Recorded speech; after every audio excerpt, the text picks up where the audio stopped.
Hello everyone, thanks for coming to my channel. Today, I'd like to talk about the process line figure. This process starts with head count.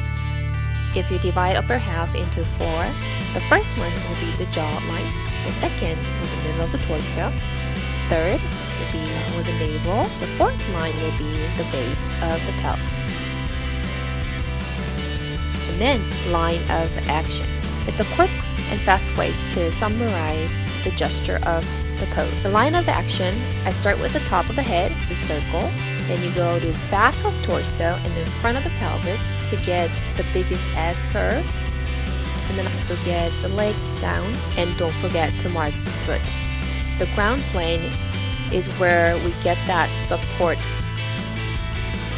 And then I'll check process lines.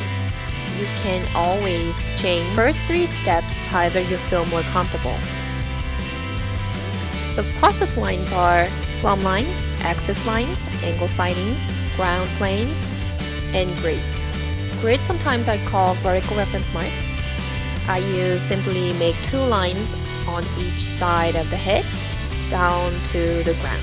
The reason why I use those grades is to check alignment head to the standing leg.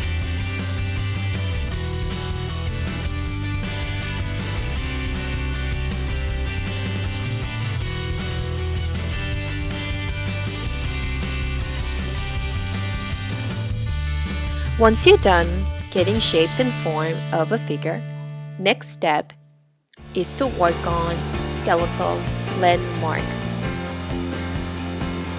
From the top, you want to mark the base of skull, and 7th vertebrae is first part of spine that appears to the surface. And you want to get 3 curves of the spine, cervical, thoracic, and lumbar curves. And then you want to go down to sacrum, which is the tailbone, about half of pelvis.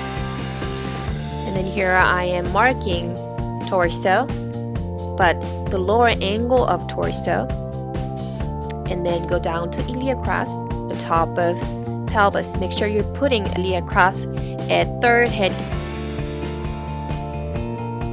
Great trochanter is the widest part placed midline, which is 4th head counts. And then you can go to the closer leg from the great trochanter down to the feet.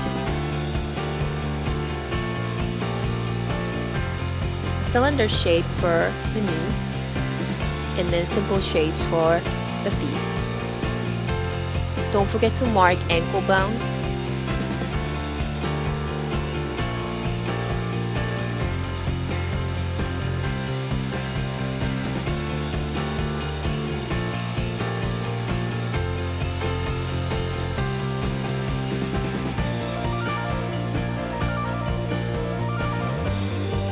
Last but not least, it's the arm.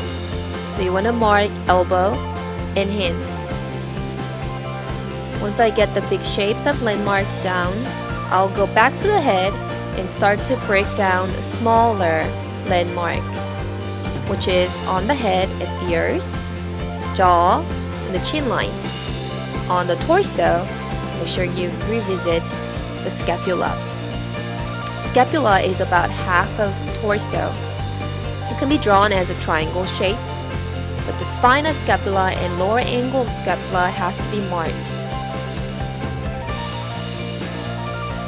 And then I'll go down and probably work on the pelvis a little bit more.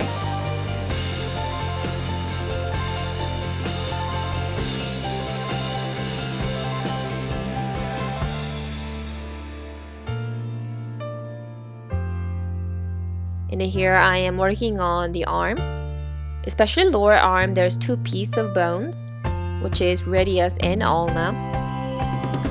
Same thing on the legs, we have tibia and fibula. The upper arm tends to be covered by muscles, so there's no shadow you can see on the surface. Same thing with the femur on the upper leg. Even though I marked it pretty dark here, you want to be careful not to go too dark on the knee, condyle of femur, which is upper part of the knee, and tibia, lower part of the knee, and the kneecap in the middle. Because of this is lateral side of the view, which means outer side of the view, you will see head of fibula and outer ankle. And then I'll complete the other leg. Thanks for watching this video. Please like and subscribe. Thank you.